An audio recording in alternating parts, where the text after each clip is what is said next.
3 jóvenes corrieron a una cueva a refugiarse de la tormenta. Agazapados, pasaron horas y horas ante un viento que parecía indomable.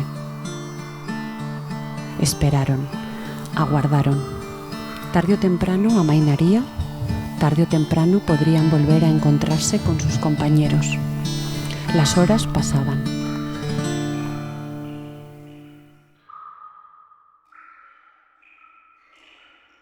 Tres jóvenes españoles esperaban entre las rocas. Luis, Manuel y Carlos eran sus nombres. Aguardaban en aquella gruta para poder hablar con sus compañeros. El tiempo corría en su contra. Los suyos se batían en retirada. Y si finalmente se quedaban solos, únicamente las bestias podrían hacerse cargo de ellos. Bestias salvajes, bestias con garras y colmillos, pero también bestias con fusiles que venían a reclamar lo que por siempre había sido suyo. 3 jóvenes soldados españoles habían conseguido escapar del enemigo. Humo, arena y pólvora en sus pulmones. No sabían qué había sido de sus compañeros. No sabían si los rifeños habían acabado con ellos o habrían acabado huyendo.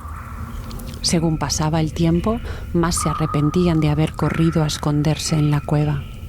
Hubieran preferido morir rápidamente que seguir dando vueltas y vueltas sin saber qué podía llegar a pasar. Luis era el más bueno. Se sentó triste y, aprovechando la oscuridad de la cueva, lloró, en silencio, recordando a los niños, tan niños como él, a los que esa misma mañana había arrebatado la vida. Sangre en la frente, plomo en las entrañas. Lloró como si su Dios pudiera escucharle, como si sus lágrimas fueran a concederles el perdón. Manuel era el más inteligente.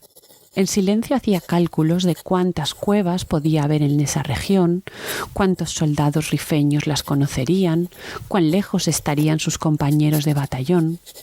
En silencio hacía cálculos de cuántas posibilidades tendrían de sobrevivir. Hacía cálculos, en fin, de cuántas posibilidades tenía él mismo de sobrevivir.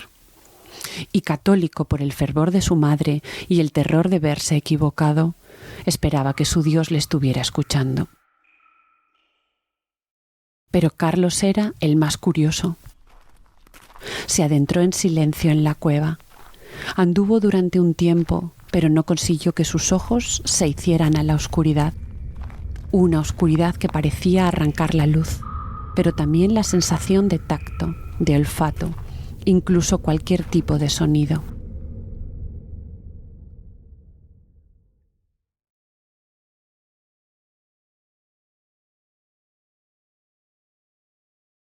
Es difícil explicar lo que sintió Carlos cuando sus manos tomaron el libro.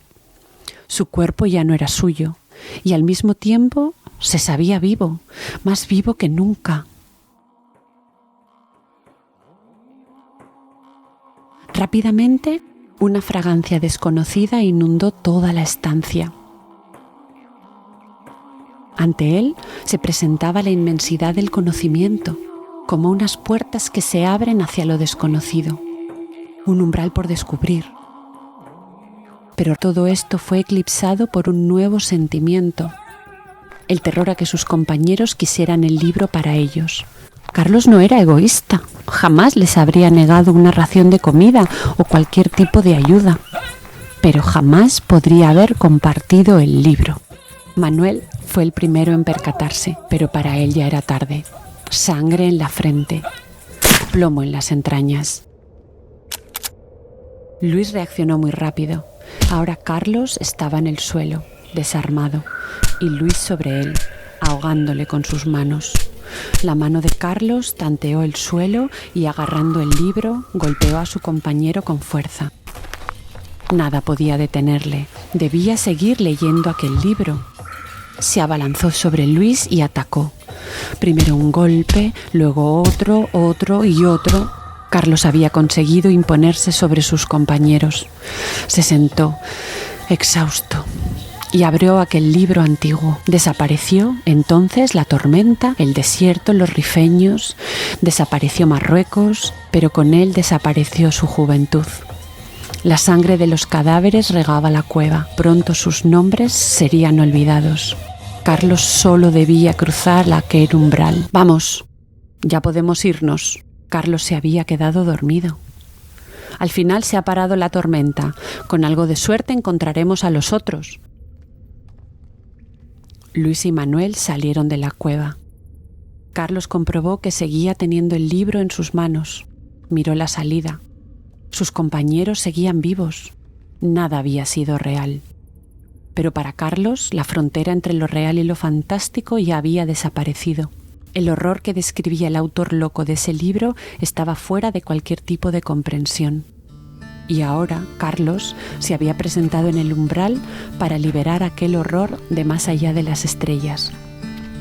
Sus amigos, Luis y Manuel, se movían normalmente, pero en el fondo, Carlos sabía que ya estaban muertos.